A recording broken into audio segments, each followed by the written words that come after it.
vais voir si ça marche. Là.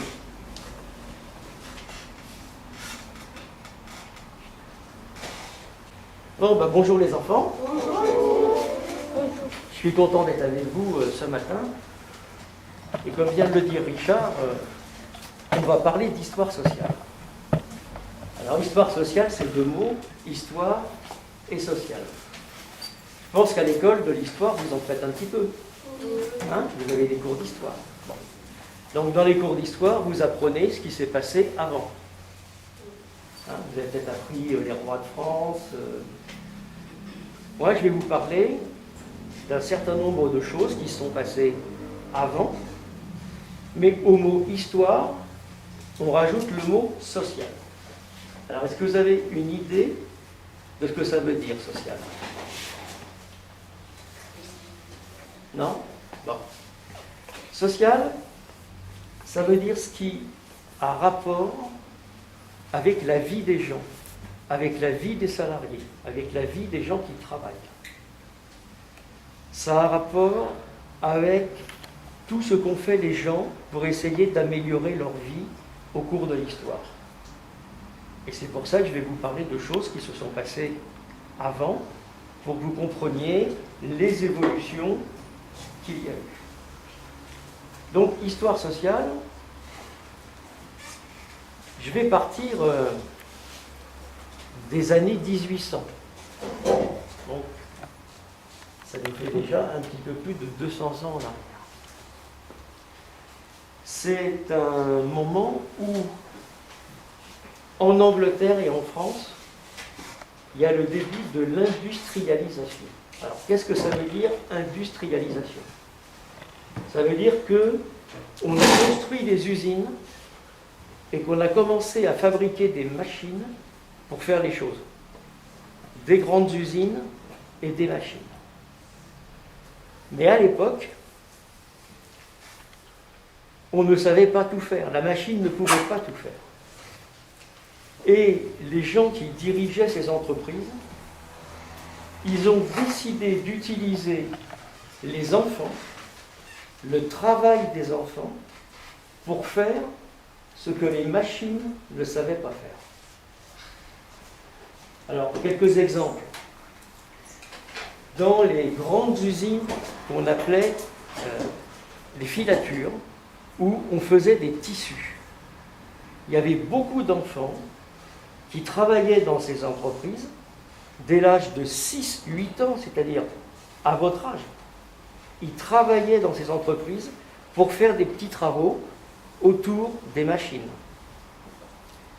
Et également dans les mines. Alors, vous savez ce que c'est que les mines? Non. Tu sais ce que c'est? Dis-moi, qu'est-ce que c'est? Des mines, c'est un peu comme c'est des grottes où il y a des diamants et on travaille pour arriver à les prendre. Les diamants, il faut voir s'ils sont bien. Oui. Alors, par exemple, dans votre région ici, à côté de Brignoles, oui, qu'est-ce que tu veux me dire? Il y a aussi la mine de Cap-Garonne. Oui. Alors, il y avait des mines ici pour extraire la bauxite. La bauxite, c'est la terre rouge. Et avec cette terre rouge, on fabrique l'aluminium, les grandes tôles. Eh bien, il y avait des mineurs qui descendaient au fond, sous la terre, pour extraire la bauxite. Eh bien, dans le nord de la France, il y avait des mines de charbon. Et à l'époque, on se chauffait du charbon. Donc, on descendait dans les mines sous terre pour aller chercher le charbon. Et à l'époque, il n'y avait pas de machine. On creusait avec des pioches, on poussait les chariots.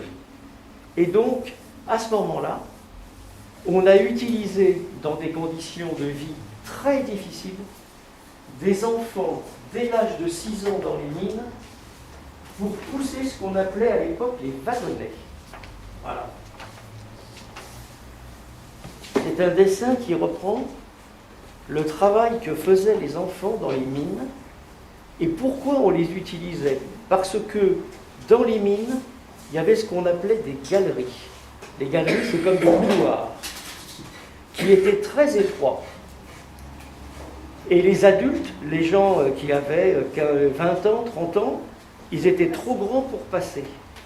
Donc on utilisait les petits-enfants pour pousser les wagons de charbon. Donc tiens, regardez, vous passez l'image, les uns les autres, comme ça vous regardez. Passe à tes petits camarades, l'image.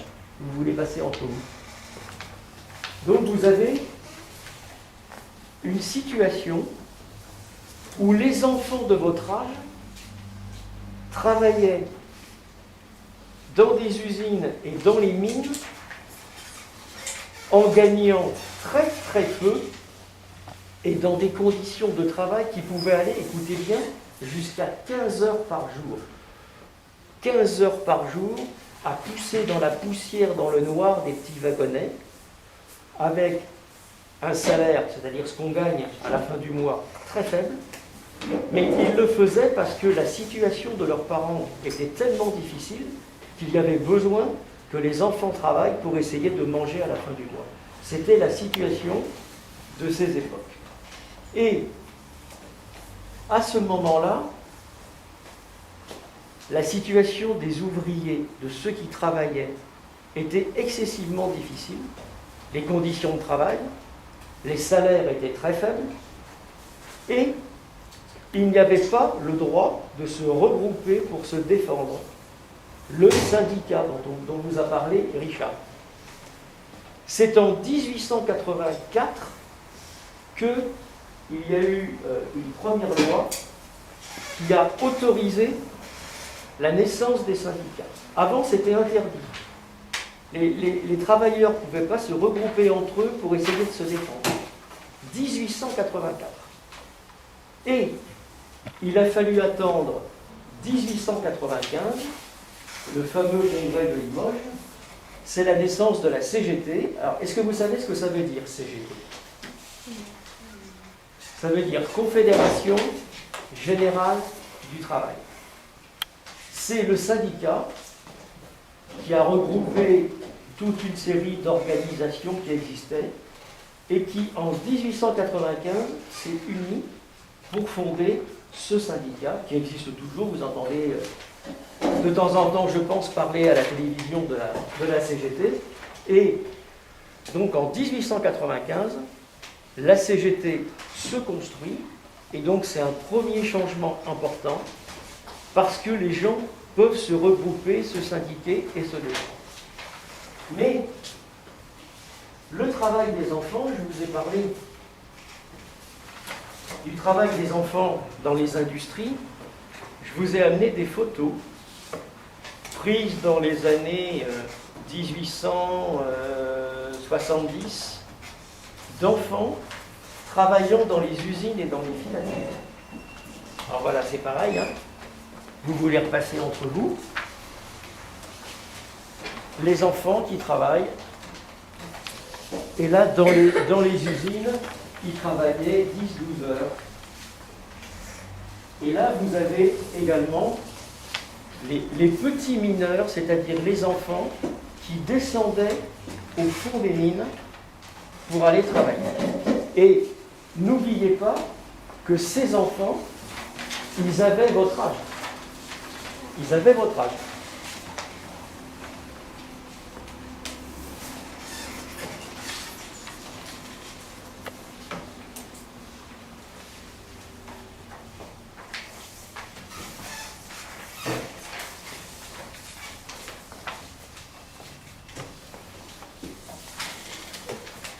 Comme ça, vous passez les dessins.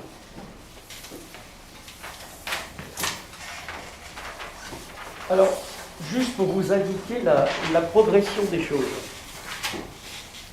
En 1841, il y a une première loi qui interdit le travail des enfants en dessous de 8 ans. Et en 1892, il faut avoir 12 ou 13 ans pour travailler. Et la loi ne sera pas forcément respectée. Mais, et comme on est ici dans une école, qu'est-ce qui va changer les choses pour les enfants? Eh bien, ce qui va changer, c'est l'école. À partir du moment où l'école va être obligatoire et ouverte à tous, eh bien, les enfants n'iront plus travailler. Les enfants comme vous iront à l'école et ils pourront apprendre pour exercer après un métier. C'est à partir du moment où les enfants vont pouvoir aller à l'école que le travail des enfants va disparaître. Après, on commencera à travailler à 14 ans, à 16 ans, maintenant beaucoup plus tard, mais c'est l'école qui a tout changé. Donc ça, c'est quelque chose qu'il faut que vous reteniez. Le plus important, c'est l'école. Et donc, je sais que c'est pas toujours marrant de dire « Ah, c'est pas marrant, j'ai pas envie d'aller à l'école, etc., etc. » Mais l'école, c'est la plus belle chose qui puisse exister pour vous former pour l'avenir. Et encore une fois, ces enfants-là, ils n'allaient pas à l'école. Ils étaient condamnés à faire les travaux de ce type, ils n'allaient pas à l'école. Vous, vous allez à l'école, donc c'est une grande chose. Alors, je vous ai amené aussi, les enfants, quelques photos d'enfants. Mais, regardez ces photos, il y a une grande différence avec les photos que vous venez de voir. Les photos que vous venez de voir, elles sont en noir et blanc. Ce sont des photos anciennes, d'il y a longtemps. Là, je vais vous montrer des photos en couleur. Ce sont donc des photos d'aujourd'hui.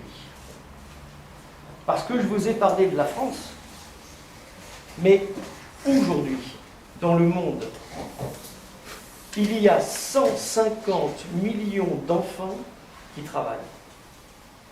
150 millions d'enfants qui travaillent. Et il y a des pays, en Amérique latine, dans certains pays d'Afrique, pas tous, où les enfants travaillent. Alors je vous ai amené quelques photos, où vous voyez des enfants, des petites filles d'aujourd'hui qui ont vos âges et qui travaillent. En particulier, une photo qui vient des Philippines, où vous avez un enfant de votre âge. Là, il sort la tête de l'eau. Son métier, c'est de plonger pour aller chercher de l'or. Et à chaque fois qu'il plonge, il risque sa vie. Ce petit garçon, il a votre âge. Et ça, c'est aux Philippines aujourd'hui. Donc, ça vous montre que d'un pays à l'autre, eh ben, les situations des enfants sont pas du tout les mêmes. Vous avez ici des enfants qui essayent de ramasser des petites choses pour survivre, pour manger. Ceci donc pour vous dire que il y a à la fois ce qui s'est passé avant, et puis il y a la situation d'aujourd'hui dans différents pays, où vous voyez des petits garçons, des petites filles qui sont obligés de travailler pour survivre, c'est-à-dire pour apporter un petit peu d'argent pour manger à la fin du mois. Ça vous donne un aperçu de ce qui s'est passé avant, mais également, malheureusement, de la situation des enfants qui existe encore aujourd'hui dans plein de pays. Alors, je vais maintenant vous parler, puisqu'on parle d'histoire sociale, donc d'histoire, de 3 grandes périodes en France, dans notre pays. 3 grandes périodes qui sont déroulées et qui ont apporté des grands changements. Et ces changements, vous en bénéficiez vous aussi. Parce qu'il faut comprendre que la vie qu'on mène aujourd'hui, on la mène parce qu'il s'est passé d'autres choses avant, qui nous ont permis d'obtenir des choses. Alors la première grande période, c'est 1936. Est-ce que vous avez déjà entendu parler de 1936? Non? C'est normal. Alors 1936, il y a eu d'abord des élections qui ont donné la victoire au parti qui représentait grosso modo les ouvriers. Et puis il y a eu ce qu'on appelle une grève générale. Alors, est-ce que vous savez ce que c'est qu'une grève? Vas-y, dis-moi.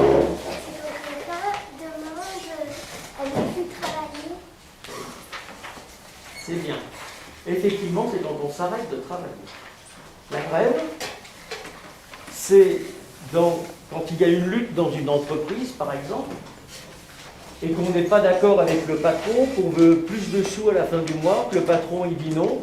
Au bout d'un certain temps, les salariés de l'entreprise, ils disent bon, il n'y a pas d'autre solution, on se met en grève, on arrête le travail pour que le patron nous donne satisfaction. Et bien en 1936, il y a eu ce qu'on appelle une grève générale.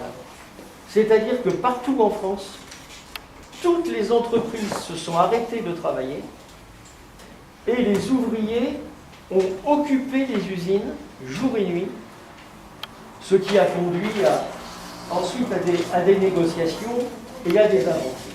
Alors je vous ai amené quelques photos de 1936. Tout le monde connaît Renault. Renault, Je ne parle pas du chanteur. Hein. Le concessionnaire Renault, Les voitures. Pas le chanteur. Vous connaissez le chanteur aussi, certainement, mais les voitures Renault. Vous connaissez ? À l'époque, la plupart des voitures Renault étaient fabriquées en région parisienne, à Billancourt, sur une île, l'île Seguin. Malheureusement, aujourd'hui, Renault a disparu sur l'île Seguin, mais à l'époque, les voitures étaient fabriquées dans cette île et toutes les usines étaient sur l'île Seguin. Alors, je vous ai amené des photos des travailleurs de chez Renault qui sont en grève, qui se mobilisent, qui sortent de l'usine. Et donc, vous voyez qu'il y a une forte mobilisation. Je vous ai amené aussi une photo des Galeries Lafayette. Est-ce que vous avez déjà été à Paris? Oui. Bon. Est-ce que vous avez été voir les grands magasins à Paris? Non. Alors, il y a un très grand magasin à Paris qui s'appelle les Galeries Lafayette. Et il y a énormément de femmes qui travaillent aux Galeries Lafayette. C'est pour vous montrer qu'à travers cette photo, on voit la mobilisation de femmes, de jeunes femmes, qui sont en grève aux Galeries Lafayette. Et ça démontre aussi la détermination et la place des femmes dans la grève de 1936. Et puis,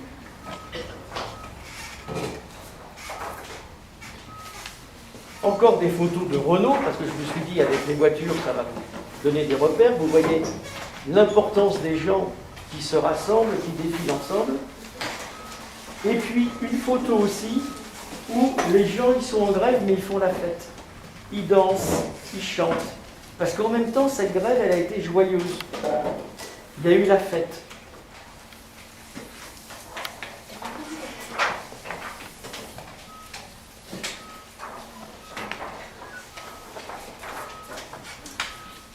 Voilà, comme ça, vous passez les images. Alors,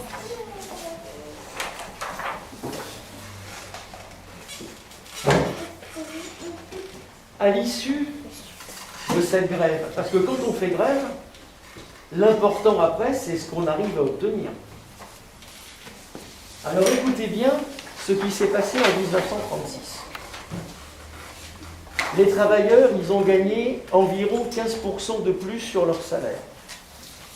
Ils ont obtenu ce qu'on appelle la semaine des 40 heures, c'est-à-dire qu'enfin, on allait travailler 40 heures, au lieu de 48 avant. Mais, et ça va vous intéresser encore plus, qu'est-ce que les salariés ont obtenu en 1936? Et c'est quelque chose que vous adorez. Non. Mais vous adorez ce qu'ils ont obtenu. Les vacances. Oui, bravo, les vacances.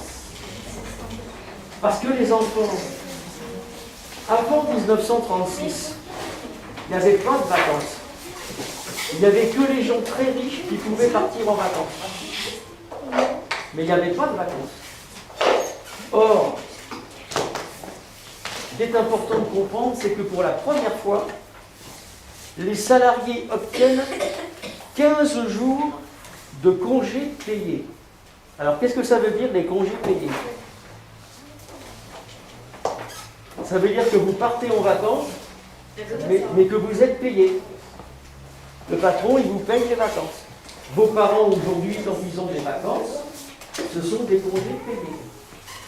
Eh bien, si on part aujourd'hui en vacances, c'est parce qu'en 1936, il y a eu ces luttes qui ont permis d'obtenir les vacances. Et ensuite, de 15 jours, on est passé à 3 semaines, 1 mois, en 68, et 5 semaines dans les années 82, si je ne fais pas de mémoire. Donc, c'est pour vous montrer que ce que l'on a aujourd'hui, et entre autres les vacances, eh bien c'est grâce à des luttes qui ont été menées en 1936 par vos arrière-grands-parents que on peut partir aujourd'hui en vacances. Donc, ça c'est un élément important parce que j'étais sûr que les vacances vous aimez bien. Et ça, c'est un sujet où il n'y a pas de... Alors, je vais prendre maintenant une deuxième période excessivement importante. Et c'est l'année 1945. Vous voyez qu'on se rapproche au fur et à mesure. Alors, qu'est-ce qui s'est passé en 1945? Il y a eu toujours des luttes et on a obtenu un mot que vous connaissez, la sécurité sociale. Est-ce que vous savez ce qu'est la sécurité sociale? La sécurité sociale, de aller voir les gens.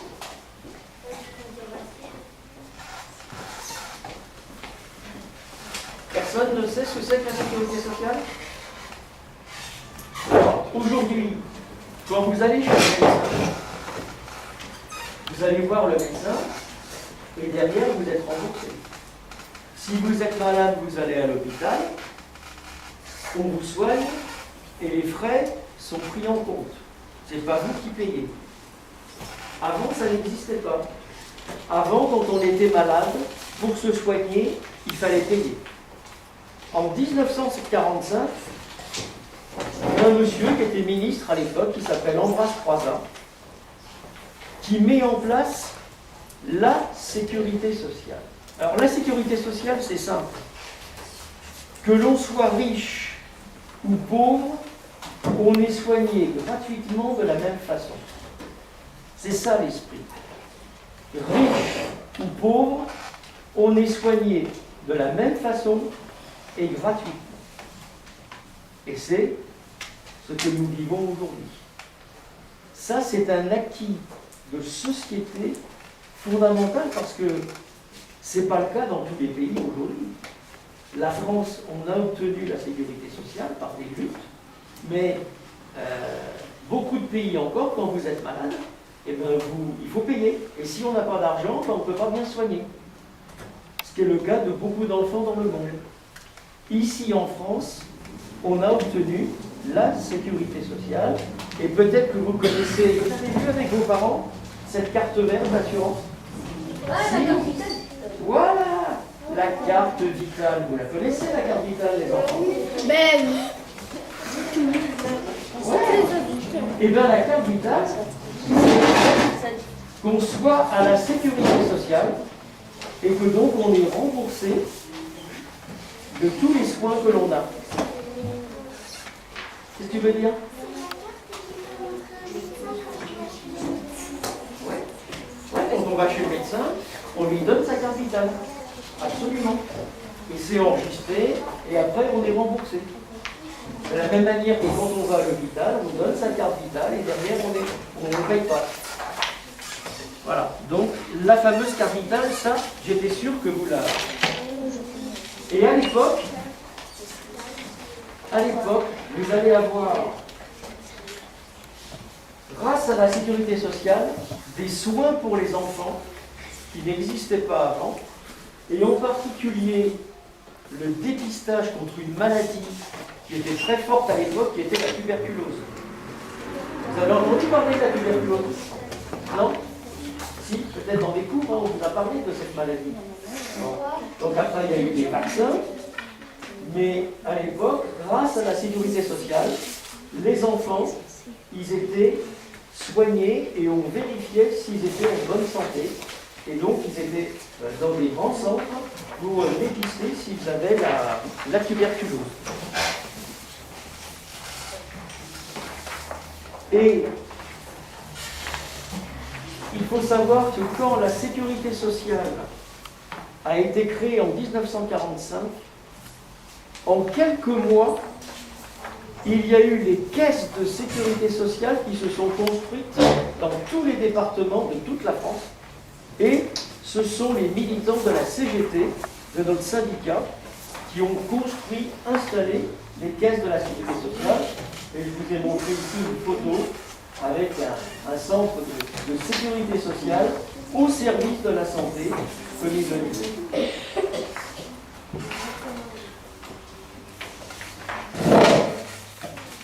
Donc,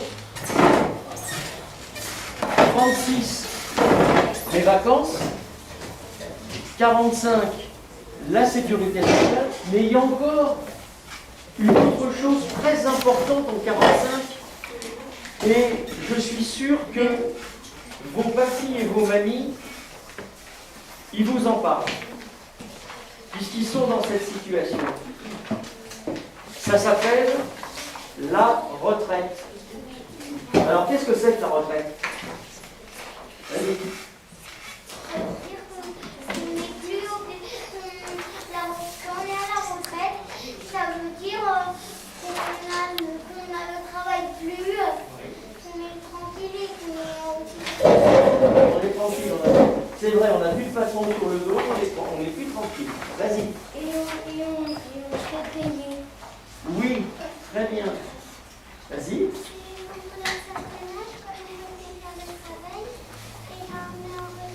Oui. Voilà. Nous, on est Richard, moi, Yves, nous sommes en retraite.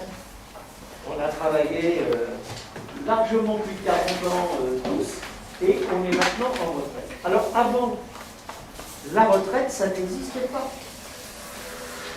C'est en 1945 qu'on a construit. Vas-y, dis-moi ce que tu veux dire. Mon papy, il est comme à la retraite, mais il travaille encore un petit peu. Oui. Donc il a ça. Oui, parce qu'il y a beaucoup de retraités qui continuent de travailler, et souvent par obligation. Alors, la retraite, elle a été construite, c'est très compliqué, donc je ne vais pas rentrer dans les détails, mais c'est à partir de 1945 qu'on a construit la retraite avec la sécurité sociale et puis après des caisses de retraite qu'on appelle complémentaires. Je ne vais pas rentrer dans les détails, mais c'est aussi un acquis de 1945. Et quand vous voyez des fois à la télévision les papis et les mamies dans la rue, comme nous en ce moment, pour défendre les retraites, eh bien, on est dans la rue à la fois pour défendre nos retraites, mais pour défendre vos retraites futures, les enfants. Pour défendre vos retraites futures, parce que, eh bien, ça vous arrivera aussi dans un certain temps. Vous arriverez à l'âge de la retraite, et vous verrez que c'est aussi très très très important. Je vais éteindre. C'est aussi très très très important de pouvoir partir en retraite dans de bonnes conditions, quand on a travaillé toute sa vie. Et vous voyez, les deux choses dont je viens de vous parler, sécurité sociale, retraite. Quand on devient vieux, après avoir travaillé longtemps, pouvoir bénéficier de la sécurité sociale, c'est-à-dire la santé, Et pouvoir bénéficier d'une retraite, eh bien, c'est pouvoir finir ses jours dans de bonnes conditions. Et c'est y compris, comme c'est le cas de beaucoup des retraités aujourd'hui, aider les enfants et les petits-enfants.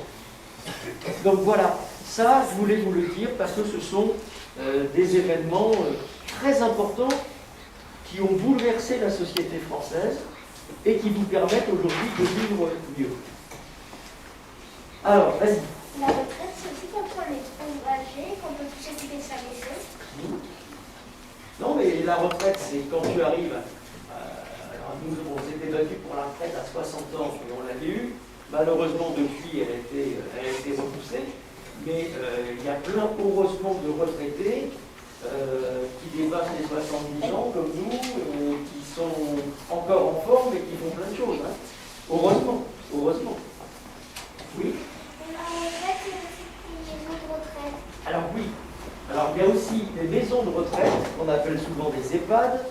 Alors ces maisons de retraite, ce sont pour des gens âgés qui ont des graves problèmes de santé et qui nécessitent des soins particuliers. Et c'est vrai qu'il y en a beaucoup qui sont aujourd'hui dans ce qu'on appelle des maisons de retraite ou EHPAD. Alors, troisième, oui. Petite question. Pour les gens qui ont travaillé avant 1945, puisque la retraite a été déclarée en 1945, leur travail a été perdu toutes ces années ou ils ont eu quand même une compensation? Ils ont bénéficié de la retraite dès 1945. D'accord. Alors certains avaient des pièces de retraite particulières qui avaient été fondées avant.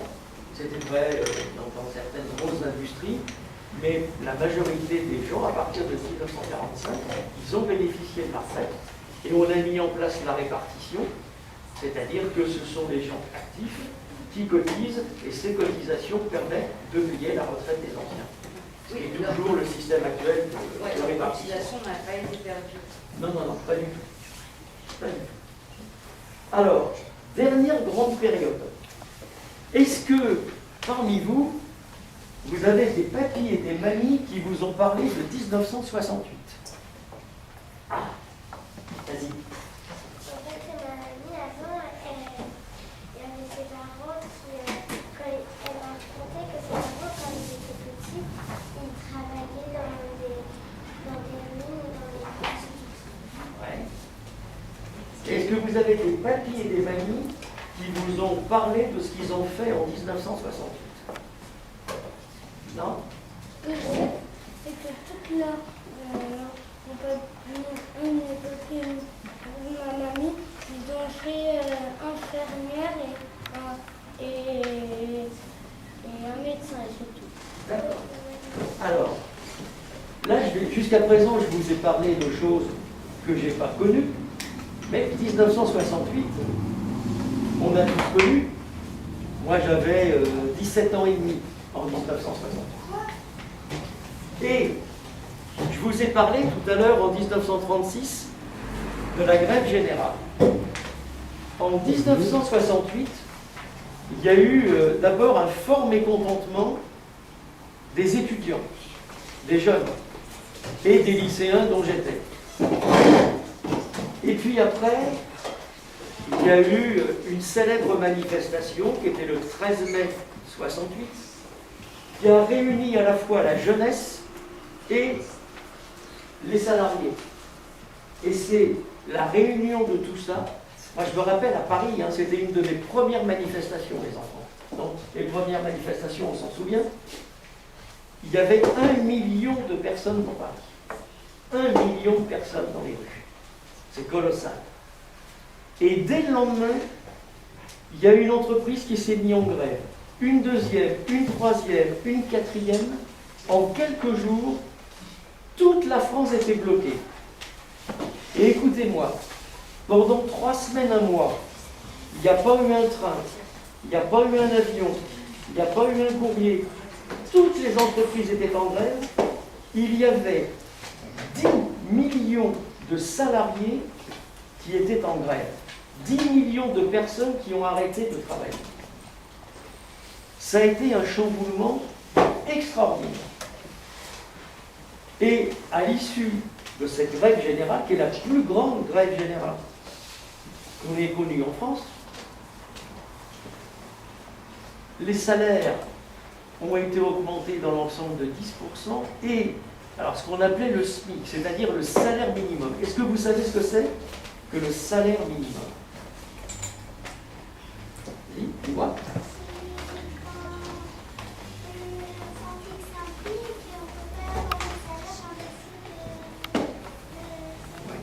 Le salaire minimum, c'est un salaire qui est fixé et aucun salarié ne doit gagner moins que ce salaire-là. C'est ce qu'on appelle le salaire minimum, le SMIC. Et donc, quelqu'un qui vient travailler, qui n'a pas de qualification, il doit gagner au moins ce salaire-là. Eh bien, ce salaire-là, en 1968, a été augmenté de 35%. Vous vous rendez compte? Du jour au lendemain, quelqu'un qui gagnait 100, il a gagné 135. C'était quand même un changement important. Et puis, on a gagné plus de droits dans les entreprises. On a gagné dans la foulée la 4e semaine de congé payé. Et puis surtout, ça a été un changement de société. Ça a été un changement de société parce qu'il y a eu beaucoup plus de liberté.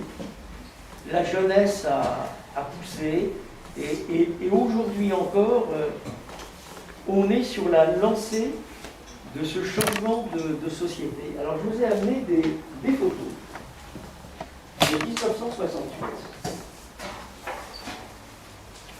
Alors 1968, alors moi je l'ai vécu, ça a été parfois musclé, hein, avec la police. Bon, on s'est chatouillé, comme on dit, hein, avec la police souvent.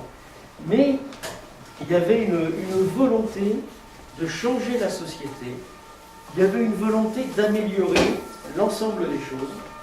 Et puis on était jeunes, donc on était plein d'espoir pour changer les choses.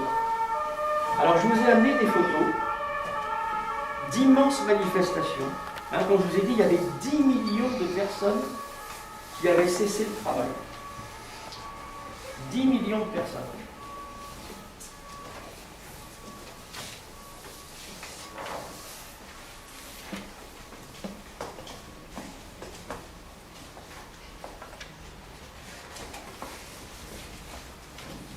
Et ça, vos grands-parents ne vous ont jamais parlé de 1968?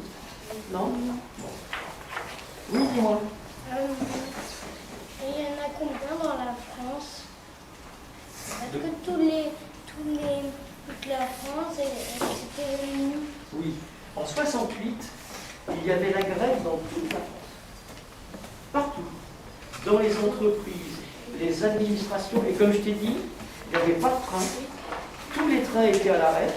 Tous les avions étaient à l'arrêt. Le courrier, il n'y en avait plus parce que la poste était en grève. Donc on a eu vraiment un pays à l'arrêt pendant 3 semaines, 1 mois. Et après, il y a eu une grande négociation avec le gouvernement. C'est là où on a obtenu ce que je vous ai indiqué. Mais en même temps, dans les mois et les années qui ont suivi, il y a eu un changement de société et la jeunesse surtout a pris une place beaucoup plus importante dans la société qu'avant. Et ça, c'est quelque chose qui a été un marqueur pour toutes les années qui ont suivi. Alors, on arrive à la fin des choses. Vas-y. C'était pareil dans les autres pays? Non. Alors, c'est une très bonne question. Non.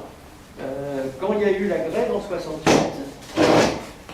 1968 a été une période où il y a eu beaucoup de mouvements sociaux dans beaucoup de pays.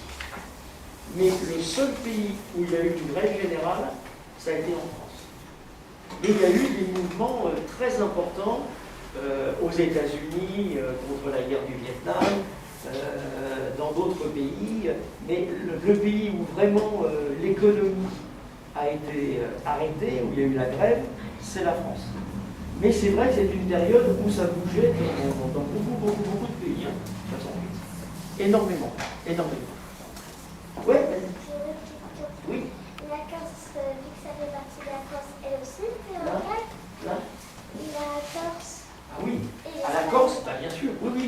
il y avait aussi des grèves en Corse, hein.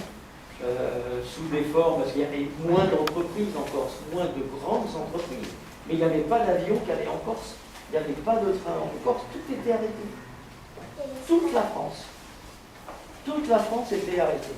La seule chose qui n'était pas arrêtée, c'était les hôpitaux, bien entendu, parce que là, on continuait de soigner les gens, bien évidemment. Et puis, on arrivait toujours à se nourrir. Enfin, en 1968, il n'y avait pas les hypermarchés. Hein. Très peu. Il y avait encore des petites boutiques partout, c'était pas comme aujourd'hui, il n'y avait pas les grands centres commerciaux, donc les gens allaient acheter dans les petites boutiques. Et ça, on a eu à manger, on n'a pas mangé, mais il n'y avait plus d'essence. Il n'y avait plus d'essence, c'est-à-dire que les gens, ils ne pouvaient même plus rouler avec leur voiture, il n'y avait plus d'essence. Donc tout le monde était bloqué. Moi, je me rappelle, pour me déplacer, d'un lycée à l'autre, d'un coin à l'autre, je prenais le vélo, hein. Je bougeais à vélo, hein. Ça faisait du bien en plus. Je bougeais à vélo, voilà. Alors, pour conclure cet éveil à l'histoire sociale, moi, je voudrais vous dire simplement 2-3 choses. La première, c'est que dans la vie, quand on veut essayer d'améliorer son sort, de vivre mieux, il ne faut pas être égoïste et ne penser qu'à soi, parce que pour vivre mieux soi-même, il faut que les autres vivent mieux aussi. Vivre mieux, c'est l'affaire de tous. Ça, c'est très important. Ensuite, il y a une valeur, et je pense que vous la partagez. Cette valeur, c'est la solidarité. Vous savez ce que c'est que la solidarité? Vas-y. Oui, quand on s'entraide. Entre vous, vous vous entraidez. Hein? Vous entraidez. Bon. Et bien dans la vie, et y compris après quand on travaille, il faut s'entraider. Parce que tout seul, on est beaucoup moins fort que si on est tous ensemble. Donc, il faut s'entraider. Il faut être solidaire. Ça, c'est quelque chose d'essentiel dans la vie. Et puis, il faut toujours se battre contre l'injustice. Si par exemple, vous avez un petit camarade qui est accusé de quelque chose qu'il n'a pas fait, vous allez considérer que c'est une injustice, que c'est pas bien. Et bien dans la vie, il y a beaucoup d'injustices. Et bien les injustices, il faut toujours essayer de se rassembler pour les combattre. Et pour essayer de faire en sorte qu'il y en ait moins. Se battre contre les injustices. Et ça, les injustices, malheureusement, dans nos sociétés, il y en a beaucoup. Donc toute votre vie, il va falloir être très attentif à ça. Et puis, vous êtes jeune, vous avez l'avenir devant vous. Ne jamais subir. Ne jamais subir. Toujours être déterminé pour construire l'avenir, pour faire votre avenir. Ça, ce sont des choses, des valeurs qui sont essentielles, parce que il ne faut pas que vous oubliez que si vous partez en vacances, si vous pouvez vous soigner, si vous vivez pas trop mal, si vos parents et grands-parents peuvent avoir à la retraite et vous demain, ben, il va falloir continuer à agir pour préserver ce qui est obtenu avant et vous aussi pouvoir conquérir des choses nouvelles. L'avenir, il est entre vos mains. Quand vous serez adulte, l'avenir est entre vos mains. Voilà. Et comme nous sommes, nous, de vieux syndicalistes, c'est une affiche de 1968 qui est toute simple et qui résume bien les choses. La lutte continue. Voilà. Donc, vous aussi, demain, vous serez amenés à continuer et à mener des luttes pour bien vivre. Donc, voilà ce que je voulais simplement vous dire.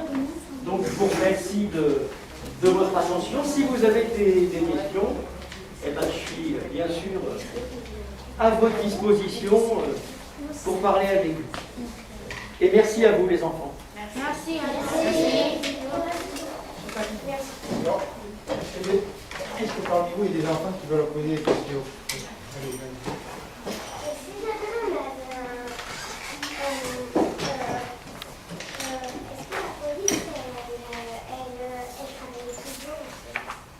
Est-ce que la police, elle Travaillait toujours? Ah, alors oui, en 68, bah bien sûr. Alors c'est une très bonne question. Oui, la police, elle travaillait parce que les policiers avaient pour mission d'être là quand il y avait les manifestations. Et donc nous, on était souvent en face des policiers. C'était parfois un peu chaud.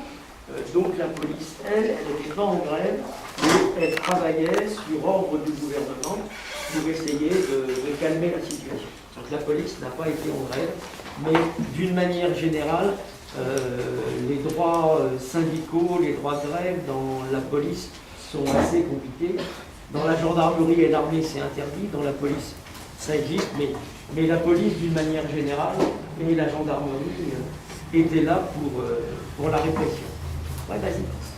Mais quand il n'y avait pas de manifestation, les policiers, comme les gens ils faisaient grève, ils restaient chez eux, mais du coup ils arrêtaient qui? Enfin, Alors, ils faisaient quoi? en 1968, il y a eu dans les grosses manifestations, et puis il y a eu des manifestations le soir très tard avec les jeunes, dans Paris surtout, où là ça a bien chauffé, et là il y a eu vraiment des affrontements avec la police. Dans les entreprises qui étaient en grève, la police était souvent à l'extérieur, mais là il n'y a pas eu d'affrontement direct avec la police. Les affrontements, c'était essentiellement la jeunesse contre la police, beaucoup plus d'ailleurs que les ouvriers qui travaillaient, c'était essentiellement la jeunesse, et c'était dans des manifestations souvent tard le soir et la nuit, où là il y a eu de gros affrontements. Et c'est vrai qu'il y a eu la fameuse nuit qu'on appelle la nuit de la manif et de la rue Gay-Lussac, quelques souvenirs, où là, c'était le lendemain matin, il y avait des rues de Paris, c'était un champ de bataille. Hein, il y avait des voitures dans tous les sens, tout, c'était vraiment bon.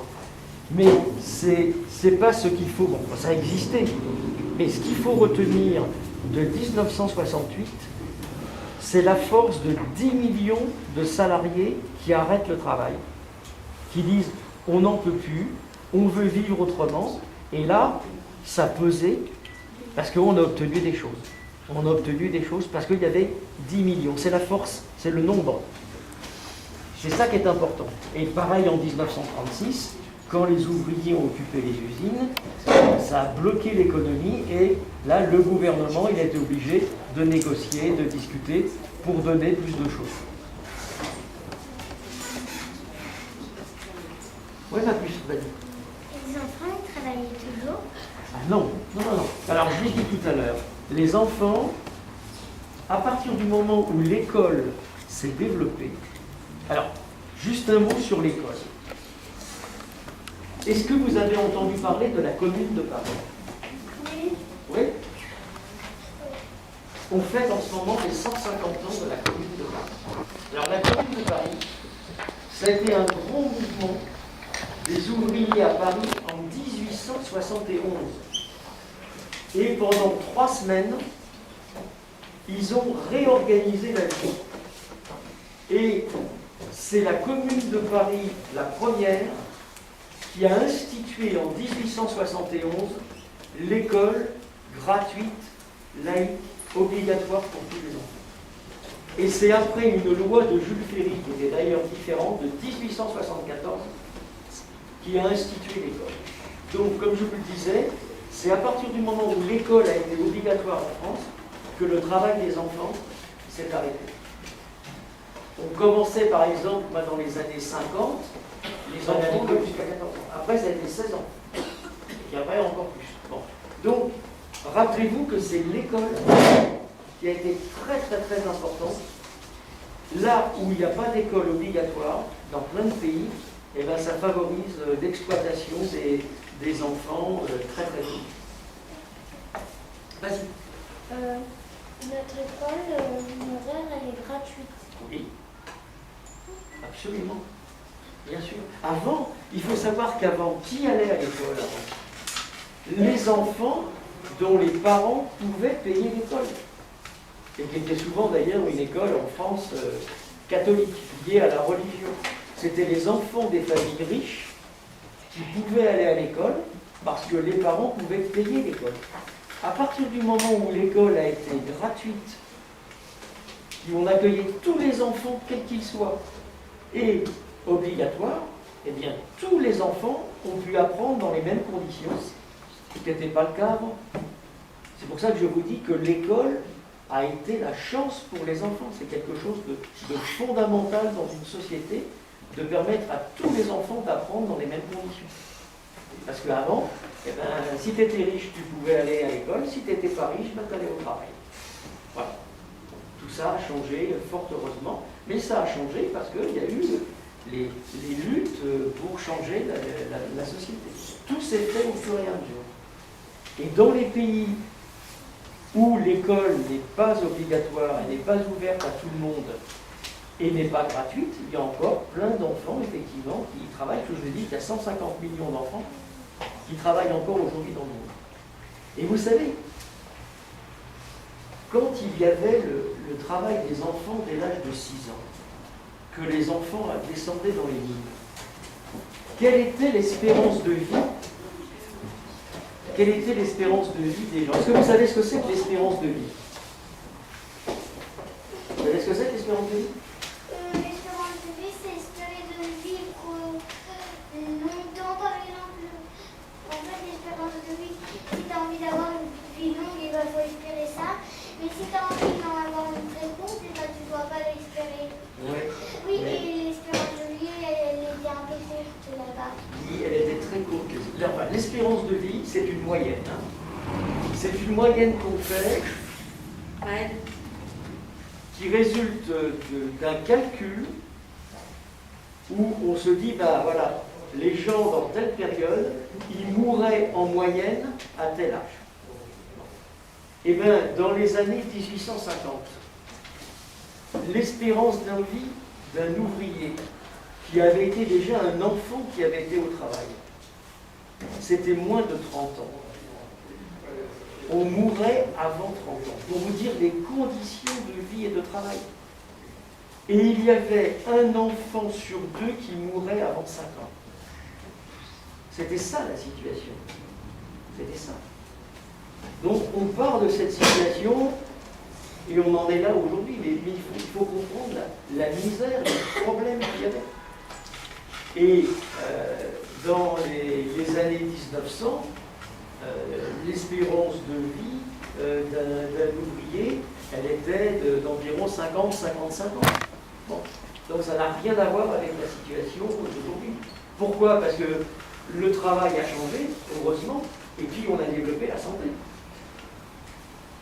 Les lois, les protections, le changement du travail, et puis la santé, la sécurité sociale. Dès 1945, quand on a développé la sécurité sociale et la protection infantile, alors j'ai plus tous les chiffres en tête, mais la mortalité infantile en 3-4 ans a été diminuée par 2. Ce qui prouve le progrès extraordinaire. Extraordinaire. Tout s'est fait au fur et à mesure, mais c'est vrai que franchement, pour vous comme pour nous, même si c'est pas facile, il vaut mieux vivre aujourd'hui que vivre dans les années 1800. Ça c'est clair. Hein. Ça c'est clair, parce qu'on a quand même fait énormément de progrès. Hein, heureusement, pour que vous puissiez mieux vivre et avoir un avenir sympathique. Hein. Après, nous, on ne fait que passer. Hein, donc nous, on a fait ce qu'on a pu, on a agi, puis après, ça sera à vous. Hein. Et puis dans X années, vous raconterez ces histoires-là à vos enfants et à vos petits-enfants.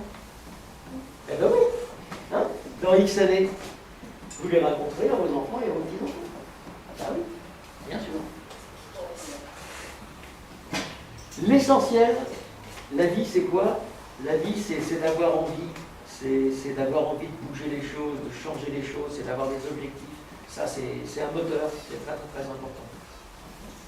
Comme vous avez envie d'aller en récréation, normal, et bien dans la vie, il faut aussi avoir envie de bouger les choses, de faire mieux, de faire progresser. Voilà.